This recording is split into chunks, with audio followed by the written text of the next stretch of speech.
안녕하세요. 제이밍입니다. 인생 다독 프로젝트 그 5번째 이야기를 시작하겠습니다.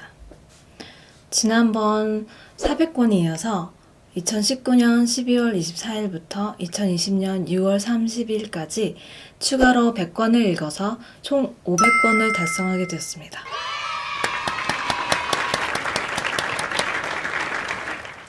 (500권까지) 읽으면서 저에게 찾아온 변화는 또 어떤 것이 있었을까요?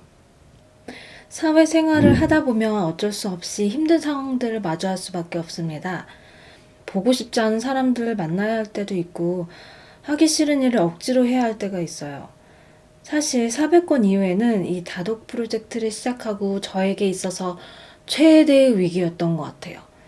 워라밸을 누릴 수 있는 상태에서는 회사를 다니면서도 별 어려움 없이 다독이 가능했거든요. 9시, 6시까지 회사에 있으면서 업무에 집중하고 그 외에 여가 시간을 잘 활용하면 되니까요. 그런데 업무가 많아지고 슬금슬금 야근하는 시간이 늘어나면서 모든 것이 다 꼬여버리게 됩니다. 사람은 사람인지라 시간과 체력이 한정되어 있는데 업무가 과중해지면 당연히 독서하는 데 쓸 수 있는 시간과 체력이 줄어들게 되지요. 직장인들이 책을 꾸준히 읽지 못하는 이유 중에 가장 큰 원인이 과로로 인한 스트레스인 것 같아요. 스트레스를 받는다는 것은 우리가 지금 당장 생존의 위협을 받고 있다는 뜻이고, 긴장으로 인해 많은 에너지가 소모됩니다. 야근을 많이 하는 직장인들이 퇴근 후에 대부분 기력이 없습니다. 지금 당장 힘들고 죽을 것 같은데 미래를 위해 시간과 에너지를 내서 책을 읽는 것이 당연히 쉽지 않죠. 저도 직장인인지라 그런 위기들이 정말 많았어요. 업무가 몰린 데다가 코로나까지 겹쳐서 쉴 수 없이 야근해야 했고, 게다가 가족이 아픈 바람에 제 돌봄이 필요한 상황이었어요. 그러다 보니까 제 심신이 바로 무리가 가더라고요. 그러면은 당연히 힘드니까 바로 부정적인 감정이 들고 제 생각까지 부정적인 방향으로 흐르는 걸 느껴요. 그럴 때마다 저는 일부러 책을 더 붙잡았던 것 같아요. 가볍게 읽을 수 있고 긍정적인 생각을 할 수 있는 책으로요. 읽는 것조차 너무 힘들 때는 가만히 눈을 감고 오디오북 기능으로 듣기도 했어요. 그런데 그 효과를 말씀드리자면, 일단 주의 환기를 시켜주면서 부정적인 생각에 매몰되는 것을 막아주고요. 또 가장 중요한 것은 저에게 힘과 용기를 북돋아주는 문장들을 만날 때마다 에너지 충전이 됩니다. 같은 어려움을 느꼈던 작가나 등장인물과 공감하면서 카타르시스를 느끼기도 해요. 그러다 보면 편협하게 흘러서 고여있는 제 마음에 다시 생기가 돌게 됩니다. 이건 마치 몸이 피로할 때 피로회복제나 보양식을 먹으면서 체력을 회복하는 느낌이랄까요? 사람이 살면서 생기는 힘든 일을 막을 수 없고 부정적인 감정이 드는 상황을 막을 수는 없습니다. 하지만 저는 그런 일이 있을 때마다 책을 읽으면서 다시 제 멘탈을 바로잡을 수 있게 되었어요. 이거는 제가 300권 후기에 말씀드렸던 무의식의 정화 효과와도 같은 원리인데, 이렇게 꾸준한 독서는 내면의 회복 탄력성을 기르는 데에도 굉장히 유용하더라고요. 책을 읽다 보니 삶의 가치관에 틀이 잡히기 시작했습니다. 책을 편식하지 않고 골고루 읽으려고 하는 편인데도 제 가치관이 어떤 한 방향으로 확고해지는 것 같아요. 독서를 하면서 지식, 작가의 이야기, 소설 속의 등장인물들의 언행을 살펴보게 되잖아요.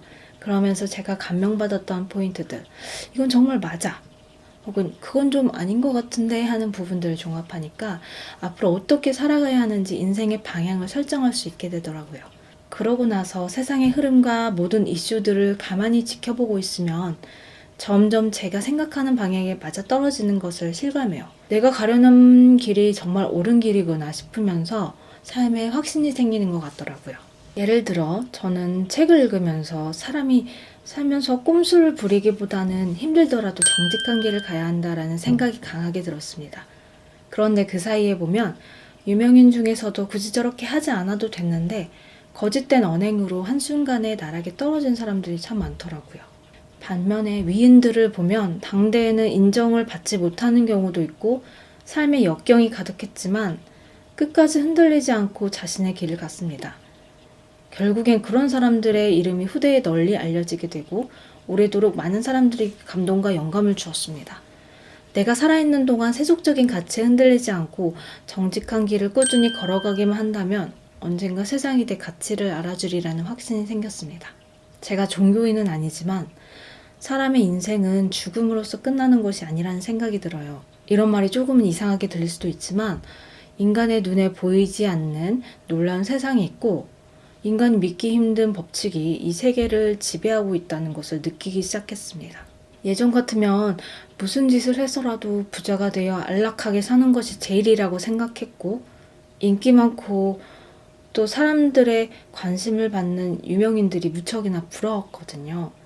그렇지만 이제는 그런 가치들이 제게 크게 중요한 것은 아니라고 생각이 들었고 대신에 나 스스로 만족하면서 의미 있고 다른 사람들에게 감동을 줄 수 있는 그런 삶을 살고 싶어졌습니다.